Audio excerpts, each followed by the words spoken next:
كان كسر دوانا أرنتين فريمها إنه درينا وحويه وهذا قاس أور كده بوقي صور ما دقيه إنه كسر قيلنا يا والغوا فيه بقى كده كب وقع كان بين كوحلا إلى هذا كذا دون بيسر بي وحنا نقول لنا هاي إلى هيدا بداف كويديست تذكي وحنا كقيب قليو ما ده السؤال أبو الشيبة انتهى بلا يرير قولي قاضي كبحي انتهى فتنة بيسا انتهى ضد بكانة لبعتلا جارسية استغفار بأرنتني مضنت نوع عبا بقى كصوب حي وحكلاي مضنت إن دي بلا قلنا وضع حير كي لقى قرطية دي وحنا لحميل كريم مايه كان بين كلا وش يجي دي بلا صعب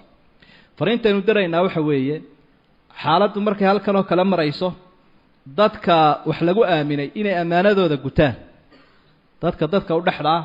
xagga amniga iyo ilaalinta inay xaqooda gutaan oo dadkii aanay u kala eexanin wixii lagu heshiiyay aan la isku weydaanay ilaa nabigu wuxuu calayhi salaatu wasalaam almuslimuuna ala shuruudi dadka muslimiinta waxay ku soconayaan shuruud ay dhigteen mar haddaan sharciga khilaafsanayn sidaa daraadeed in amniga la ilaaliyo iyadoon cid gaar ah la dheefinayn dadka gacanta wax loo galiyaa u xaq soorayaana inay iyaguna haday gudi tahay iyo haday maxkamad tahayba inay iyaguna sida xaqiiqada ah waafaqaan waxba aanay qalloocinin inta waxa sii weheliya dadka marka iyaguna tartamayayna waxa ay ku heshiyeen inay ku socdaan oo xeerkii iyo nidaamkii ay dhigteen iyo cidii wax loo dhiibtay qaraaraadka ay soo saaraan inay iyaguna aqbalaan tawaajibka ku ahay waata ila nabigu wuxuu leeyahay almuslimuuna ala shuruudi muslimiintu waxay ka duulayaan oo ay ku soconayaan shuruudooda waxaynu intaasi raacin lahayn hadii ay dhacdabo wax qalloocdaan marnaba xalaal u noqon mayso dadka wax tabanaya inay dhiigga muslimka iyo dagaal iyo fitna ridaan iyagoo waxbaana laga qaaday ku xalaashanaya taasina waa mid aynu sii fatwoonayno aynu sii sheegayno waa dhiigga muslimka lagu ma xalaashado xuduud baa la gaaraya siyaasad baa la fulinayaa inta lagu xalaashanayo wuu cayimayba nabigu calayhi salaatu wasalaam dadka walaalaha muslimiinta ah iyaga garab iyo gaasaan isu ah saamaxaada aynu sheegaynay ku soconayaan marka waxba iga qalloocday waxba iga naaftay marnaba fitna lagu ma ridi karo qofka taa ka horseedana ilaahay hortiis iyo ummadda horteedaba taariikh xumu ku galaya waxaanaynu leenahay markaynu ka duulayna waa taa aynu soo sheegnay akhlaaqda wanaagsan waxa weeye cun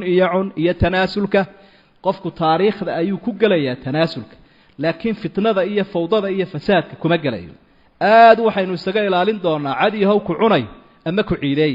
arinta hoosta ka calaamadiya ama waa ina wixii helaa ama waa inay kala daadataa taasi waynu iska ilaalinayna dhaqanka shaydaanka iyo shisheeyaha weey dhaqanka dadka muslimiinta ma aha waxaan runtii dareemayaa dadka in aad loo cabeeyo qolo waliba ay iska ilooween shaygii la oran jiray insha Allaahudi la in amray dilamaba oranayninba inaga helayna hebel baa soo baxaya markuu soo baxa saasay noqonaysaa dadkii waxa lagu akhriyeen insha Allahuna la oran hadaynu helana la oranin de waa la idinka helaydo way ku adkaanaysaa balaayo ninkii kiciyay baa dajiyay sidinka dadka ku dalacdeen sida uga dajinaysaa idinka yaqaana marka fariimaha saynu diraynaa